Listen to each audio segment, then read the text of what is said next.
Hello, everyone. This is Tom Fox, and I'd like to welcome you to a special edition of Popcorn and Compliance. While we typically look at the movies, over this short podcast series, Megan Dougherty, co-founder of One Stone Creative, and myself will take a look at The Falcon and the Winter Soldier. So not technically a movie, but streaming on the Disney platform, so that's close enough during this pandemic.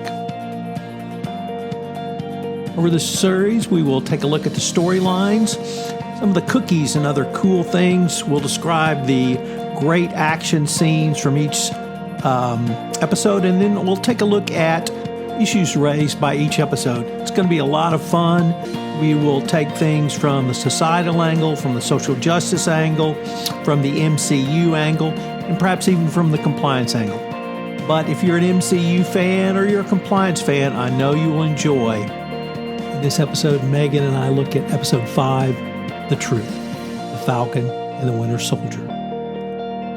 This podcast is a special production of the Compliance Podcast Network. Hello, everyone. This is Tom Fox backing in with Megan Dougherty for our continued exploration of The Falcon and the Winter Soldier. Today, episode 5, Truth. If you have not watched the show, this will be major spoilers, so if you want to watch the show first, then come back and listen to this podcast. This is your final warning. So, our synopsis. Wilson and Barnes demand the shield from the new Captain America, John Walker, starting a fight in which Walker destroys Sam's wingsuit. The fight ends with Sam and Bucky taking the shield and breaking Walker's arm. Barnes finds Zemo in Sokovia and hands him over to the Dora Milaje, while Sam receives while the new captain, John Walker, receives something other than an honorable discharge. You can receive what's called a general discharge, is what he got. And is stripped of his role as Captain America, loses his pension, and loses basically his life as a soldier. Afterwards, Walker is approached by the alluring Contessa Valentina Allegra de Fontaine, Val for those in the know, and she has a very short and interesting conversation with John Walker. Wilson leaves the damaged suit with Joaquin Torres and visits Bradley, that's Isaiah Bradley, who states his belief that a black man cannot and indeed should not be Captain America.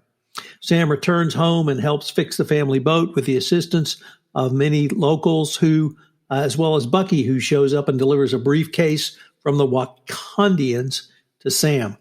Bucky and Sam train with the shield and agree to move on from their pasts and work together. The Flag Smashers take a very dark turn and plan an attack on a GRC conference and are joined by Batroc, who has been hired by former agent Sharon Carter. In mid-credit scenes, we see a very interesting John Walker, the former new Captain America, building a new shield from scrap metal and his Medal of Honor. So, Megan, lots to unpack. What are some of the cookies you liked or other cool stuff? Well, this was I found this, of the series so far, one of the most emotionally impactful episodes. I had a lot of audible gasping throughout this one, so this is one of my favorites so far. We've got a list of items here. So, Truth and Isaiah Bradley. You wrote one down. What did you think about that? That was an incredibly poignant scene. It's where Sam, actually takes Captain America's shield to Isaiah Bradley, although Bradley does not want him to even open it from its carry pouch. And we get the backstory on Bradley. It's similar to Cap, the original Captain America story, in terms that he had friends captured, colleagues captured, and went to broke rules and orders to go save them. But whereas Captain America, the original Captain America, was celebrated for that, Isaiah was eventually put in the brig and indeed given 30-year prison sentence where he was medically tested. He also talked about there were other people given the super serum. Most, in fact, all of them eventually died. He was the last one. They were trying to find out why he survived. and that was the reason for the testing. I found that incredibly gruesome, in addition to be very touching. But one of the best discussions of race in America that I've recently heard. And he does end up saying that he's not going to carry the shield, and he doesn't think a black man should. That seemed to be an open question. Sam, listen to all this. It's clear Sam still believes. And Sam doesn't see himself as a black American. He sees himself as an American. So there's a very poignant part. You saw all of the pain that Isaiah had from all he lost. He lost a woman he loved. He was finally taken pity on by a nurse who somehow managed to convince the authorities he was dead, and he's now been hiding off grid for the last 30 years. Yeah, I thought Sam's response to all of it was, at first I found his kind of faith in the system, or his faith in, the Captain America mythos, to be a little confusing, like why, with all of this evidence that it's not the way it is he still so positive for it? But it kind of seemed like, especially towards the end of this episode, when Bucky was, being really upfront with Sam and saying, hey, we never thought about what it would mean to give the shield to a black man. It seems like Sam has really thought about it and made his own decision. He's like, no, this is a thing that I could do and will believe in and work for. And I thought that was a really awesome character development. Just he goes along taking in all of these inputs and then kind of deciding, okay, no, I'm actually going to just make up my own mind about this, regardless of what anyone else says. I thought that was really cool. The Contessa. The Contessa was so great. Oh, wow. She is so cool. Just cool, like Zemo cool. And I always wanted to be that cool, and I will never be, and that's okay. But, she was awesome. Who do you think she represents? Well, she actually represents the Contessa. That's a Marvel character. And it was Nick Fury's longtime love interest until it turned out she was actually Russian/Hydra agent, which cooled their relationship somewhat. I love when she handed over the blank business card. I was going to say she has the coolest business card ever. So I may have to get my own business cards like that. But she posed the question that I think has been a storyline throughout this, but she brought it into the open is, who owns the shield? Yeah, because I had assumed this whole time that it was kind of a property of the American government type thing. That had been my assumption. Right. Which I guess is wrong, because it was never made by the American government. It was just... Well, it was made by a contractor of the American government, one Howard Stark. But didn't they get a new one made? Didn't the Wakandans make one? Oh, you're right. The Wakandans made a new one for Cap. Yeah. So I think that is that's the one they're dealing with. So maybe it is a jurisdictional dispute. But he was given that shield when the Wakandans were not, known to the world. So True. Perhaps there's a caveat. But it did pose an interesting question. Yeah, and I'm wondering, do you think it's Hydra who's interested in former new Captain America?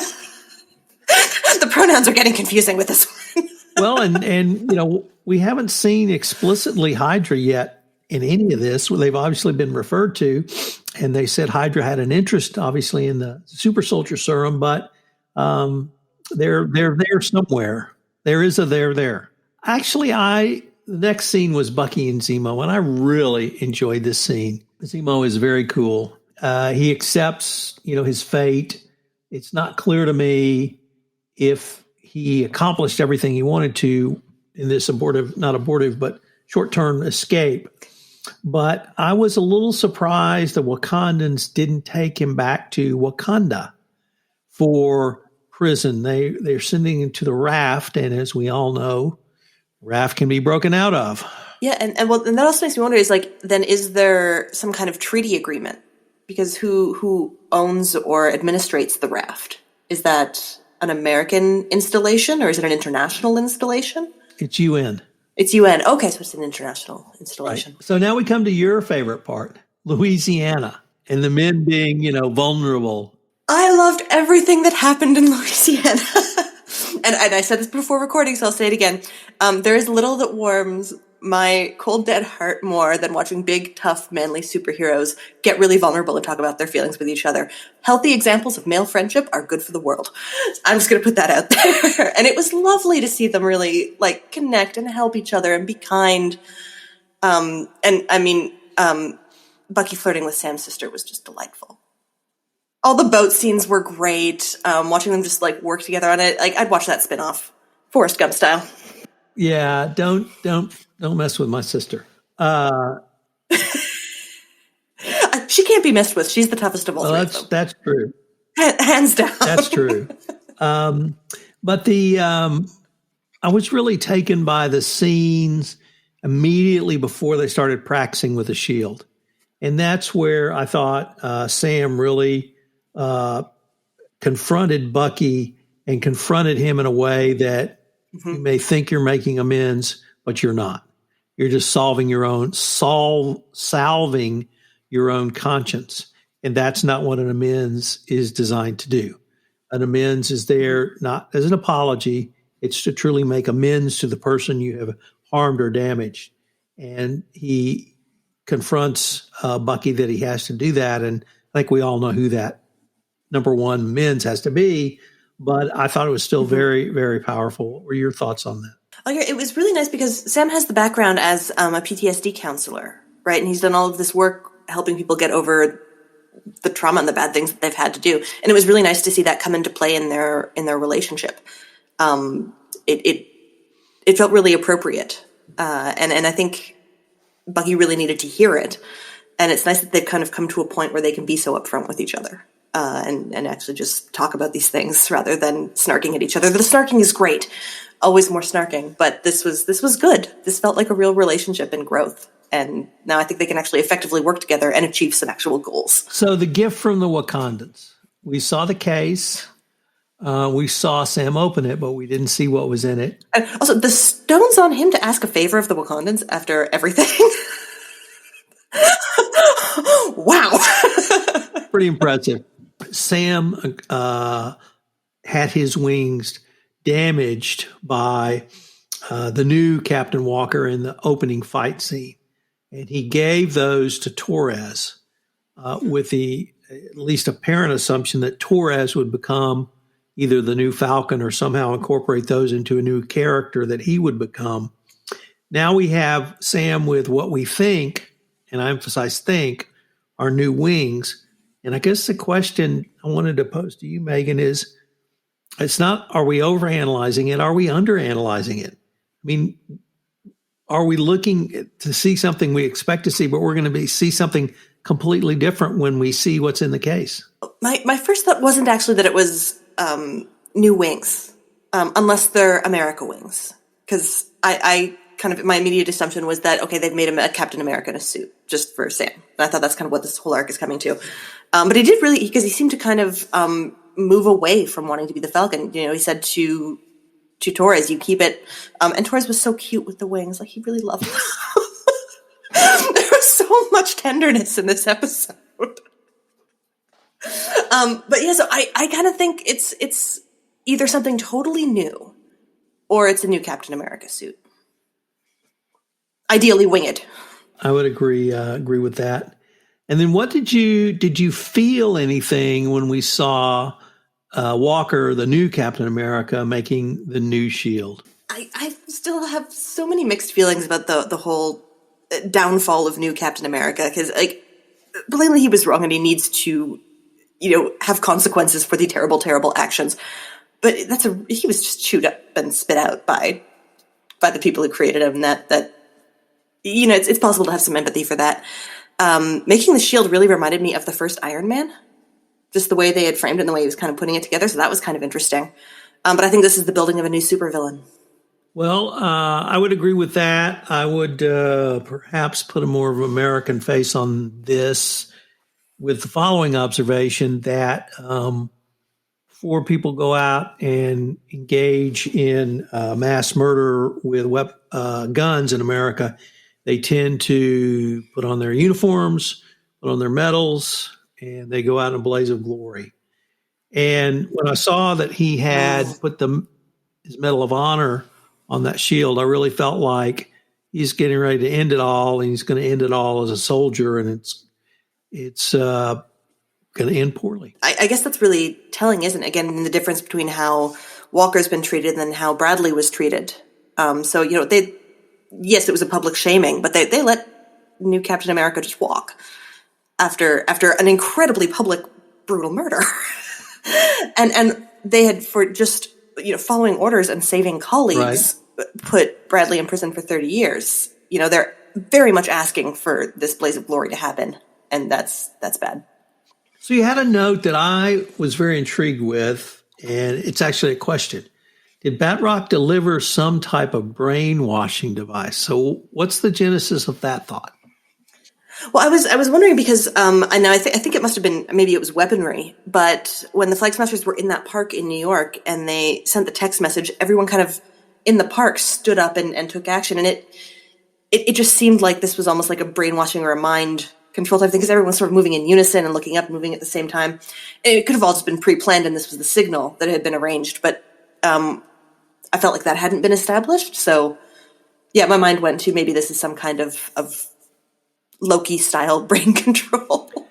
Should maybe we use that scene to ask about Sharon Carter and her role? She had very limited airtime on this one, but it was significant.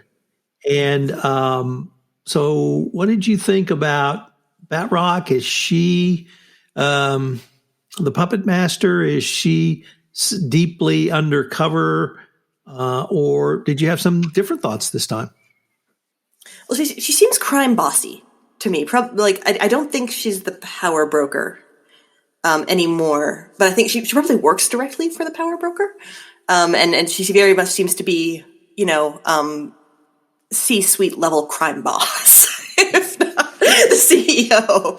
And she had what I thought was interesting was the revelation of the pre-existing relationship with Batroc. So she's hired him to do things before, and getting him back. And I did get to brush off my French, so that was fun. So what he said on the phone was, it was your fault I was in prison in the first place and half my team was killed. I'm never working for you again. Plainly, he is working for him again because she has tons of resources to pay him to deliver weapons.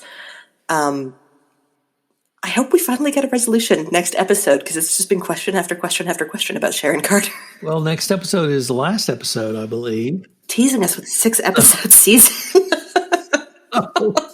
I assume we're going to get more answers and more questions.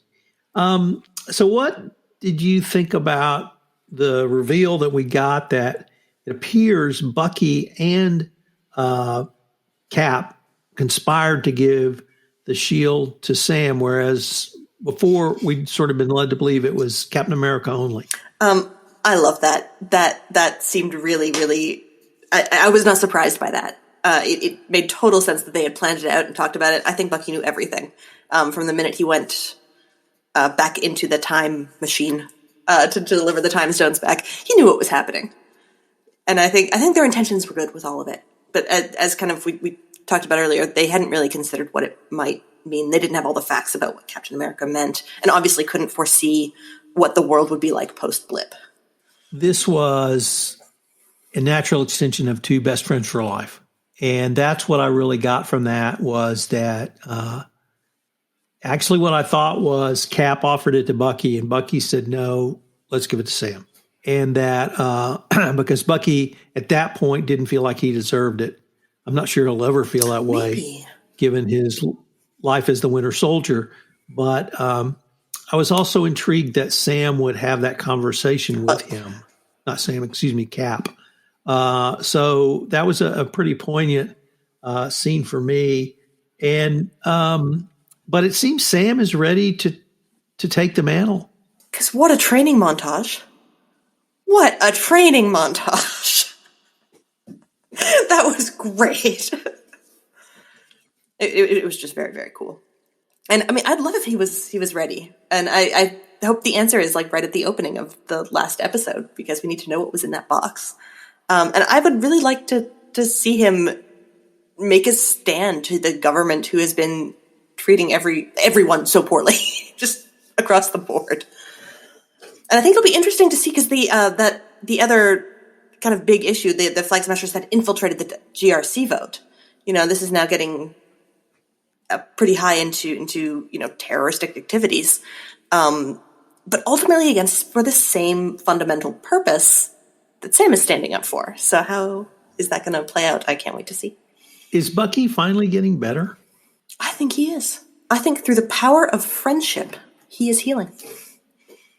I have big capital letters here. They're friends now. They're not just friends with the mutual friends. They're becoming friends. It seemed to me that some of the edge Bucky had in the first 4 episodes was not as sharp. Mm-hmm. He seemed to be more rounded now. And whether that was from Sam's friendship, whether that was recognizing that there was a core of humanity that had always been in him, was there now. It just seemed like to me that the sharp edge I saw even in the first few episodes was softening.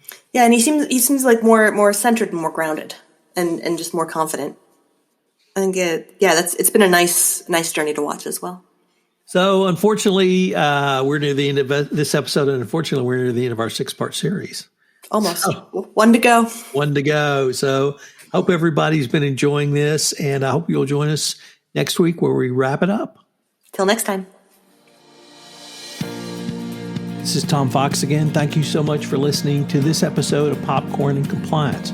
Megan and I will be back together next week where we take a look at the next episode of Falcon and the Winter Soldier.